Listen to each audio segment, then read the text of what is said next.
രാഷ്ട്രപിതാവ് മഹാത്മാഗാന്ധിയുടെ രക്തസാക്ഷിത്വത്തിന് 76 വർഷം. മഹാത്മാഗാന്ധിയുടെ രക്തസാക്ഷിത്വ ദിനത്തോടനുബന്ധിച്ച് ഉമ്മൻചാണ്ടി സ്മൃതി കേന്ദ്രം ഏങ്ങണ്ടിയൂർ മണ്ഡലം കമ്മിറ്റി ചേറ്റുവ MES സെന്ററിൽ അനുസ്മരണവും പുഷ്പാർച്ചനയും നടത്തി. മുൻ മണ്ഡലം പ്രസിഡന്റ് UK പീതാംബരൻ ഉദ്ഘാടനം നിർവഹിച്ചു. സ്മൃതി കേന്ദ്രം മണ്ഡലം ചെയർമാൻ രതീഷ് ഇരട്ടപ്പുഴ അധ്യക്ഷത വഹിച്ചു. Congress block secretary Akbar Chettuva, Radhakrishnan Pulinchodu, OA Udayan, ES Hussain, Nooruddin, Eracham Nasar എന്നിവർ സംസാരിച്ചു.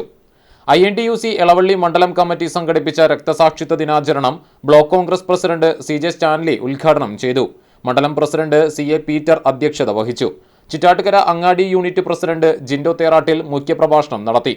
MM Manoj, CA SEBI, PB ഉത്തമൻ, VP ജോസ് എന്നിവർ സംസാരിച്ചു. തോളൂർ മണ്ഡലം കോൺഗ്രസ് കമ്മിറ്റി ഗാന്ധി അനുസ്മരണവും പുഷ്പാർച്ചനയും സംഘടിപ്പിച്ചു. മണ്ഡലം president KG Polson, panchayat president VK Raghunathan, block Congress ഭാരവാഹികളായ സെബി C തോമസ്, ലൈജു C എടക്കളത്തൂർ എന്നിവർ സംസാരിച്ചു. ലില്ലി ജോസ്, ഷീന വിൽസൺ, ഷീന തോമസ് എന്നിവർ സംസാരിച്ചു.